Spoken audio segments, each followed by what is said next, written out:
요즘 시장 정말 정신없죠? 갑자기 터진 백악관 사건에 계속되고 있는 이란 전쟁까지. 아마 많은 투자자분들이 지금 어떻게 해야 할지 굉장히 혼란스러우실 겁니다. 그래서 오늘 이 지정학적 리스크라는 게 도대체 내 포트폴리오에 어떤 영향을 미치는지, 그리고 이런 변곡점에서 우리는 뭘 보고 어떻게 판단해야 하는지 아주 명확하게 한번 정리해 보겠습니다. 자, 분석을 시작하기 전에요. 항상 드리는 말씀이죠. 오늘 이 내용은 여러분의 투자 판단을 돕기 위한 정보 제공이 목적입니다. 모든 투자의 최종 결정과 그에 따르는 책임은 투자자 여러분 자신에게 있다는 점 다시 한번 강조하고 넘어가겠습니다. S&P 500의 최고와 최악의 날은 트럼프의 입에 달려 있다. 이 말이 지금 시장 상황을 정말 적나라하게 보여주는 것 같습니다. 정치적인 발언 한두 마디에 지수가 그야말로 춤을 추는 엄청난 변동성의 시대에 우리가 서 있다는 거죠. 그래서 이 복잡한 상황을 우리가 좀 체계적으로 뜯어보기 위해서 오늘 이런 순서로 진행해 보겠습니다. 먼저 사건의 팩트와 시장의 첫 반응을 보고요.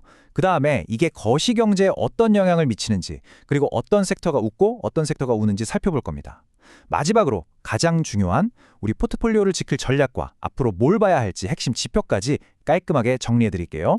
자, 그럼 첫 번째 순서입니다. 도대체 무슨 일이 있었던 건지, 그리고 이 소식이 딱 터졌을 때 시장은 얼마나 놀랐는지 그 첫 반응부터 한번 살펴보시죠. 우선 팩트부터 정확히 짚고 가야 합니다. 백악관 사건의 용의자는 콜 토머스 앨런이라는 인물이고요. 현재까지는 론 울프, 그러니까 단독 범행의 가능성이 높다고 보고 있습니다. 트럼프 대통령도 일단 이 사건은 이란 전쟁과는 직접적인 관련이 없다고 선을 그은 상태입니다. 하지만 시장의 생각은 좀 달랐어요. 공식 발표와는 별개로 불확실성이 확 커지니까 우리가 공포지수라고 부르는 VIX 지수가 순식간에 치솟았습니다. 지수 선물은 당연히 아래쪽으로 압력을 받았고요. 투자자들은 일단 피하고 보자는 심리로 금이나 미국 달러 같은 안전자산으로 자금을 확 옮겼죠. 이게 바로 시장이 위험을 감지했을 때 보이는 전형적인 모습입니다. 자, 그럼 이런 단기적인 충격을 넘어서서 이 전쟁이 만약 더 길어진다면 우리 경제 전체에 어떤 더 큰 파장을 몰고 올지 거시적인 관점에서 한번 분석해 보겠습니다. 지금 보시는 이 부서진 비둘기 이미지가 현재 상황을 아주 상징적으로 보여주고 있어요. 공교롭게도 사건이 터진 시점과 거의 동시에 2차 미국-이란 평화협상이 결렬됐습니다. 여기에 트럼프 대통령은 전쟁에서 반드시 이기겠다고 선언했죠. 외교라는 문이 사실상 닫히면서 이 전쟁이 생각보다 더 길고 더 큰 비용을 치를 수 있다는 가능성이 확 높아진 겁니다. 전쟁 비용이 얼마나 드는지 보여주는 단적인 숫자입니다. 58억 원. 이게 뭐냐면요. 미사일 딱 한 발 쏘는데 들어가는 추정 비용입니다. 정말 어마어마하죠? 이런 천문학적인 돈이 계속해서 쓰인다는 건 결국 그 나라 경제 전체에 엄청난 부담이 될 수밖에 없다는 뜻입니다. 그런데 참 아이러니하게도 이런 전쟁 상황에서 직접적으로 이득을 보는 곳도 있습니다. 바로 미국의 에너지 섹터예요. 이란과의 갈등 때문에 중동의 원유 공급이 불안해지니까 그 반사 이익으로 미국의 에너지 수출이 특히 유럽이나 아시아 쪽으로 어마어마하게 늘면서 사상 최고치를 찍고 있습니다. 시장에 아주 복잡한 신호를 주는 거죠. 그래서 우리 투자자들이 지금부터 머릿속에 꼭 넣어둬야 할 세 가지 큰 리스크가 있습니다. 첫째, 전쟁이 전면전으로 커지거나 미국 내에서 또 다른 사고가 터지는 확률은 낮지만 한 번 터지면 끝장인 테일 리스크. 둘째, 유가가 계속 올라서 인플레이션을 자극하고 결국 연준의 금리 인하 계획이 뒤로 밀리는 시나리오. 마지막으로 에너지 비용 상승이 기업들의 이익을 직접적으로 갉아먹는 공급망 리스크. 이 세 가지를 반드시 기억해야 합니다.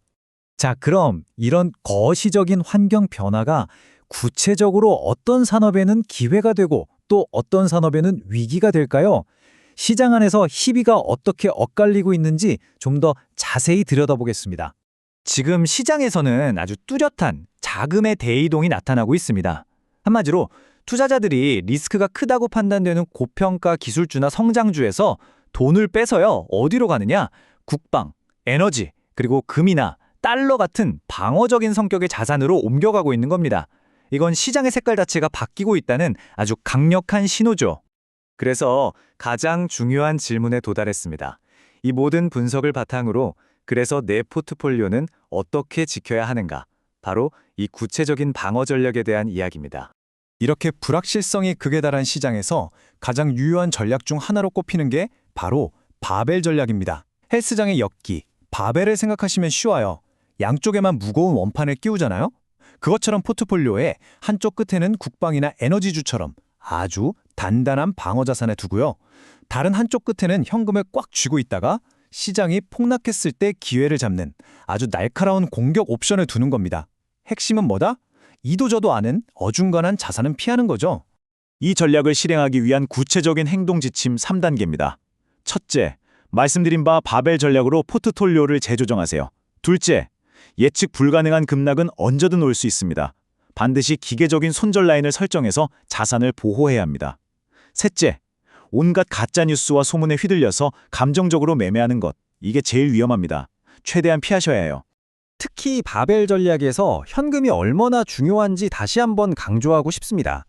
전체 포트폴리오의 한 20에서 30% 정도는 현금으로 가지고 있는 걸 권장합니다. 이 현금은 그냥 노는 돈이 아니에요.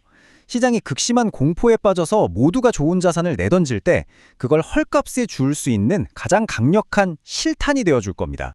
자, 이제 마지막입니다. 전략적인 부분을 마무리하면서 앞으로 한 1, 2주 동안 시장의 방향을 가늠하기 위해 우리가 매일매일 대시보드처럼 확인해야 할 핵심 지표들이 뭔지 딱 정리해드리겠습니다. 여러분의 주간 관심 목록입니다. 첫째, 시장의 공포 심리를 보여주는 VIX. 둘째, 인플레이션의 방향키인 유가. 셋째, 글로벌 자금이 어디로 흐르는지 보여주는 달러 인덱스. 이 세 가지는 기본이고요. 여기에 더해서 연준 인사들이 무슨 말을 하는지, 그리고 실제 전쟁의 긴장도를 보여주는 호르무즈 해협에서 무슨 일이 벌어지는지까지 면밀하게 추적해야 합니다. 이 지표들이 리스크가 커지는지 아니면 줄어드는지를 알려주는 신호등 역할을 할 겁니다. 오늘 분석을 마치면서 여러분께 마지막 질문 하나를 던지고 싶습니다. 한 치 앞도 예측하기 힘든 이 불확실성의 파도 속에서 여러분의 포트폴리오는 과연 살아남을 준비가 되어 있습니까? 오늘 나눈 이야기들이 그 준비를 위한 단단한 디딤돌이 되기를 진심으로 바랍니다.